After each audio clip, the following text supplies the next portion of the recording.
Okay, chapter 2. Orkesoefening, page 8. As ek al die kere moet bymekaar tel, wat ek deur Zayn se te doen in die moeilikheid beland het, gaan ek 'n calculator nodig hê. Ons is al van graad 3 af, vriende. Ek is ongeveer van graad 3 af gedurig in die moeilikheid. So Tiaan says that if he had to count the times that he was in trouble due to Zayn, he would need a calculator. And they've been friends since grade 3. So he's been in trouble since grade 3.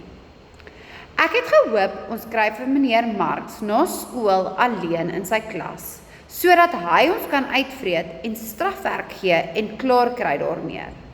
Maar daar is 'n hengse lawaai in die klas toe ek en Zayn ingaan.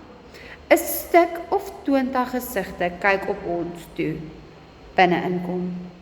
Almal is besig om musiekinstrumente te stem. Viole, trompette en ander goed, wat ek nie 'n klou het wat dit is nie. Blaar en skree en fluit asof die oordeelsdag aangebreek het. So they were hoping to find Mr. Marx alone in his classroom when they had to go there after school for their scolding and their consequences. But when they arrive, there is a massive noise in the class. And as they open the door, 20 or more faces are looking at them. Everyone is busy tuning an instrument. Violins, trumpets, even other things that Tiaan has no cooking clue what they are. There's just noise everywhere. Meneer Marx glimlag toe hy ons sien binnekom. Hy hou sy hand in die lug en die rumoer hou eensklaps op. Welkom. Hy draai na die klas toe. Ons het vanmiddag 2 besoekers. Hierdie 2 het my 'n wonderlike inleiding besorg vir môre se les oor die postmodernisme. Hy draai weg van my en Zayn af. Kan iemand vir my sê wat die term postmodernisme beteken? So as the 2 boys come into the class, Mr. Marx has a smile on his face and he puts up his hand in the air and the noise stops. Welcome! He turns to the class and he tells them they have 2 visitors and that these 2 visitors have encouraged him with a wonderful introduction for the lesson about postmodernism. And now he asks the class, does anyone know what postmodernism is? My moed sak tot in my skoene. Iets gee my die idee, hier kom 'n uitgerekte martelsessie. Van agter 'n viool kom 'n hand te verskyn. Die hand behoort aan Liesel Kritzinger. Sweerlik die mooiste girl in graad 10. Meneer Marx knik. Ja, Liesel? Liesel glimlag geamuseerd vir my en Zayn. So, Tiaan is not very happy. Something is giving him the idea that this is going to take a while. Behind a violin, a hand shoots up into the air, and this hand belongs to Liesel Kritzinger, the most beautiful girl in grade 10. Meneer Marx says yes, Liesel.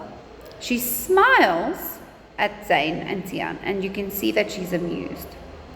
Dis gewoonlik 'n soort reaksie op die modernisme, meneer.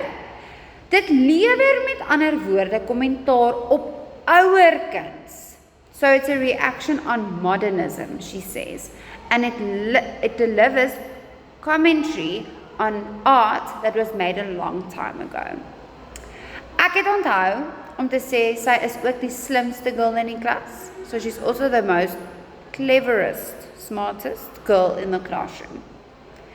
In die kol, meneer Marx kyk vir my en Zayn en haal die Mozart beeldjie van agter sy lesenaar te verskyn.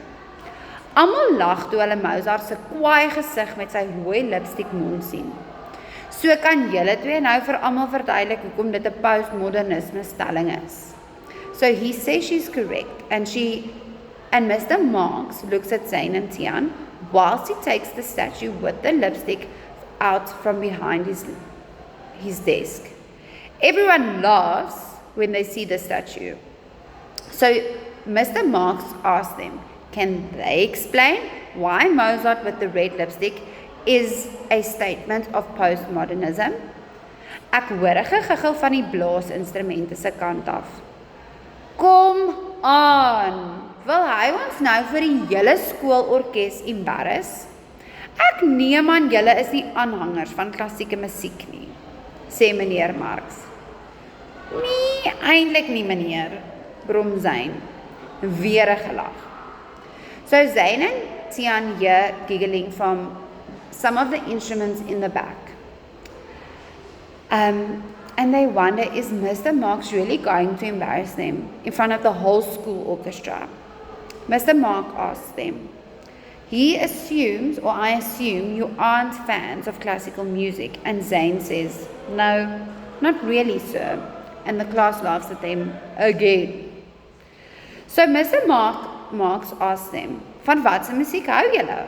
What music do you like? Zane loer na my kant toe. Ek beduie hy moet praat. Dis hy wat ons in hierdie gemors laat beland het. Wel, rockmusiek meneer. Hy laat dit na 'n vraag klink. Meneer Marks kniks. Okay, watter soort rock? Alternatief, punk rock, blues, grunge rock, post-grunge, metal, goth metal, new metal. So he asks them what type of music they like. And Zane looks at Tian to answer. And Tian looks at Zane because it's Zane's fault that they're in this mess in the first place. So he asks them and they answer rock music. Then Mr. Marks asks what type of rock music. Zane frons uit die veld geslaan. Meneer Marks glimlag. Gedink musiek ons weet niks van anders as Bach en Beethoven en hy hou vir Mozart in die lig. Ons vriend Wolfgang Amadeus Mozart nie. Hulle het 'n band, meneer, roep iemand lachend agteruit die klas. Frik van Tonder, die eerste rugbyspan se heel agter. So Mr. Marks teases them and he says, so you think music teachers don't really know anything other than Bach or Beethoven, as he holds the Mozart statue in the air and announces the name that Zane gave to the statue. Someone from the back of the class shouts that they have a band. It's Frik van Tonder and he is in the first rugby team. Page 10. Flip it! Ek weet nie waaroor ek die meeste verbaas is nie. Die feit dat Frik vir meneer Marks uitgeblokker het dat ek en Zane in 'n band is, of die feit dat Frik wraggies in die skoolorkes is. Meneer Marks lig sy wenkbroue. Is dit so? So ons het boonop 2 musikante hier. Wat is julle band se naam? So Tian and Zane are very surprised that Frik is part of the school orchestra. But they're also surprised